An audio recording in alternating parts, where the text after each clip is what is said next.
Hey guys, today we're taking a look at the trailer of a game that is coming out at the end of the month. It's gonna be turn-based, so we got something new to play while we wait for new things to happen in the restart. The video is not sponsored, and I just really am interested in the game because I really love Kaiju No.8, the story, the manga, the anime. I'm not sure about the game though. I've seen comments about the dev team of the game, and I'm gonna go in here with the benefit of the doubt because I don't know them.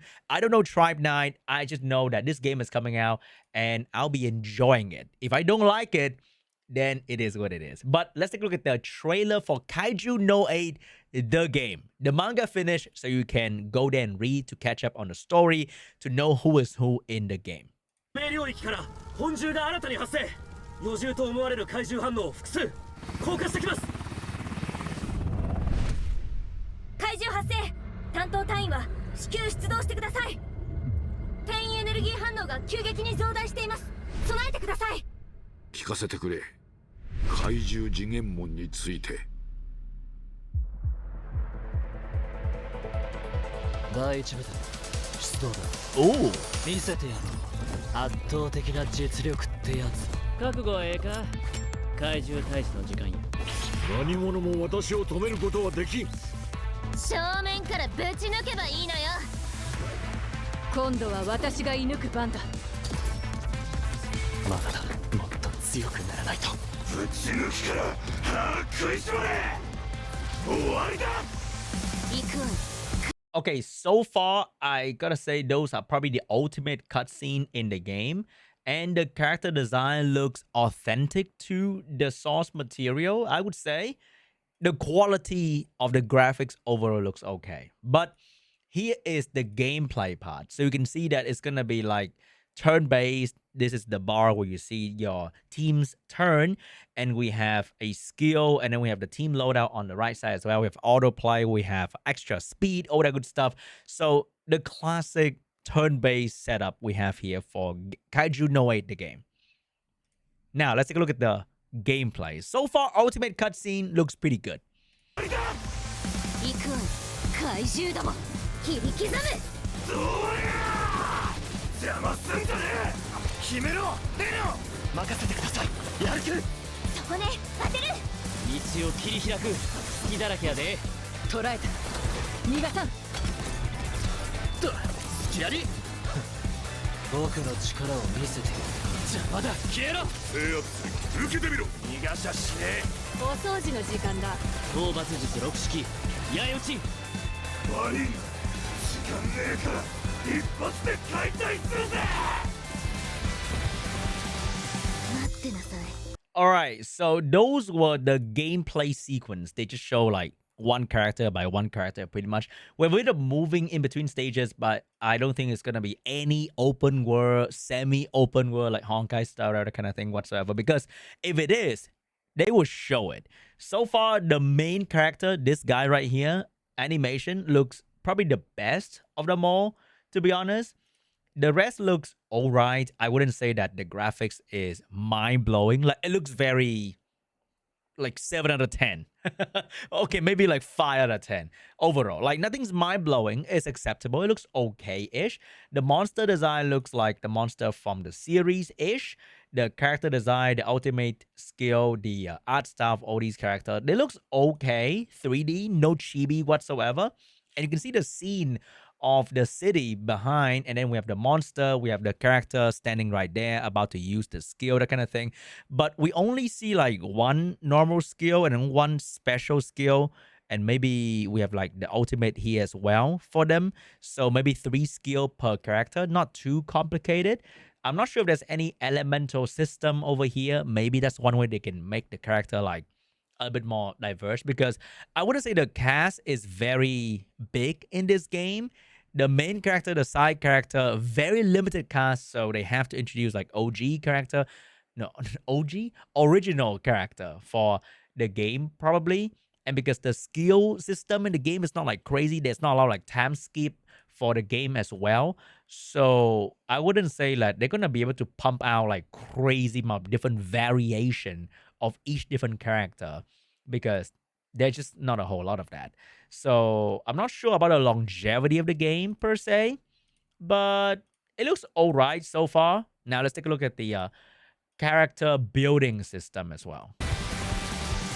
待ってなさい怪獣どもやってやろうじゃない作戦を開始する行くぞ出撃だ蹴散らすぞこちら佐賀 You got a robot. Oh, this is probably the original character right みん here. なを守ることが私の Looks 使命 cute. この命は仲間のために Oh, those are probably more original character as well.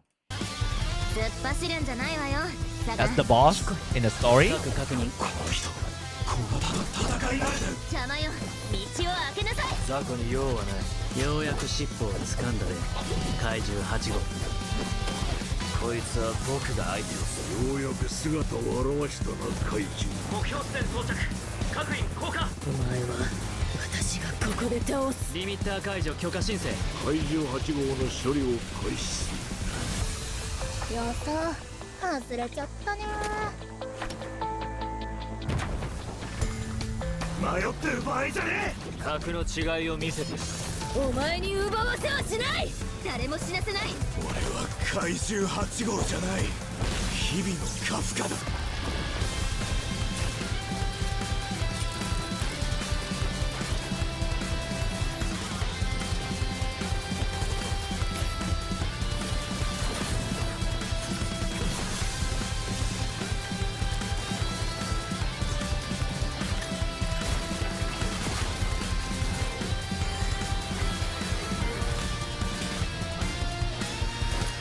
Oh, another original character. So we have another original character. I think this guy is one of the characters that got shown, but they purely focus on the shield girl, the pink hair one, and then we got like a girl in the IT room, which is probably gonna be like a debuffer. Everyone's in the IT room is gonna be a debuffer. So overall, the game looks pretty. I don't know. Looks pretty simple. So we have a weapon system or the gear system here. The gear also come with quality. We got the legendary one that looks orange, and we got the middle ground purple, and then we got a shit thing that is blue that nobody's gonna care after like the first week probably. And it's gonna be a team of 4 for the most part, I think. Also here we can see all the skill that we can use for the character as well. That is a lot more skill than I thought. But we have a normal skill, a combat skill, ultimate skill, a follow-up skill, probably going to be paired with like different character combination. We have a passive as well for this guy. So actually a whole lot of different mechanic in one person. And I'm not sure what this thing is. Additional passive skill. Is this where you get duped to unlock? Maybe. Okay, maybe. Over here we have like the purple rarity. We have the orange rarity. And that's going to expand to other character as well. And I think with the weapon system, I'm not sure if we have to farm or pull for this thing. But look at the sheer amount of weapon. I think it's going to be like a farming system for all these things where you go to a dungeon and then you just farm the weapon. Hopefully. Okay, because gacha for character, we don't know what is the gacha system just yet. We don't know if it's going to be 50-50, the fucking cancer of gacha system, or it's going to be like a normal gacha system where you hit 80 and then you get guaranteed pull, you know, like Etheorista. That is one good thing about Etheorista that should be applied to many other games, which is you get enough pull, you get the character. No random gamba bullshit right there. And we're going to have like the set bonuses from the weapon as well. You can see that there's going to be like pierce damage going on over here. So the legendary weapon is probably definitely going to be better for her. I wonder if they're going to show different weapon when you equip different weapon on the character, but probably not though. So this guy is going to be specialized in like the sniper thing, because in this story, the weapon is the thing that really makes them stand apart, right? But because the story is very short, each one of them has like one weapon in the story as well. Nothing too crazy and fancy. Like she has like a crazy sniper thing. Like she can be in a big cannon as well, but probably not gonna be in this game though. But maybe they'll expand on that. This guy use a big axe. This guy just do a 1-2 combo. So this is gonna be like the the human version of the main character, and then we have like the kaiju version. I think the main character probably has the most different version, like the final form where he at the end of the story where he's the strongest can be a different version. So not sure how the original character is gonna do, but we can already see that the pink hair girl is gonna be a shielder. This guy is probably gonna be a damage dealer, and the other girl is gonna be like a debuffer. This is a turn-based game after all. There's gonna be a certain unit archetype that they're gonna fall into, right? And then we have like the Chinese hair bun looking character that looks pretty cool as well. I really enjoy this kind of aesthetics. I don't know. I just got a thing for the hair bun. You know what I'm saying? She got a pistol right there. Not sure if she's gonna do any real damage though. That is the problem. So far, not a lot of things shown here was about the gameplay, I would say. A lot of things were just like character cutscene after character cutscene. We have some boss cutscene right here. And we can actually take a look at the more detailed version in the website of this game. So they have a EN website where you can pre-register on your mobile device or on Steam, so you can play on PC. So we had the trailer right there. We have the concept. So if you know the story, you probably don't have to read this as well. Pretty much just like every other monster against human kind of story where the human borrow the monster power to defeat the monster. Every other story sounds very, very similar. And then we have the character right here. So we're going to have the original character. We have some of the side character that was introduced in the story, but they were introduced very, very shortly. Unfortunately, I wish the story was very much longer, but we got some character in here. We got the system of the game. So first gonna be the raid boss, probably. I think this is gonna be like the main combat of the game where you fight big bosses. And then ultimate is one of the system, kind of weird. And then SWAT setup. I mean, come on now. This is just like the basic feature of the game. And we have reinforcement, enhancement, pretty much how you build a character in the gacha game with true potential unlock, aka maybe summoning for dupe, ascension, skill enhancement, and collecting weapon as well. We have the story. So if you haven't read the story, maybe this is your first time going through the story of the game, I think it's going to be pretty fun. And we have nothing else. So not a whole lot of system per se. I think it's going to be like a campaign focused game, because if there's PvP in the game, they're probably going to talk about it already. You also get a free 5-star character of your choice before you start the game.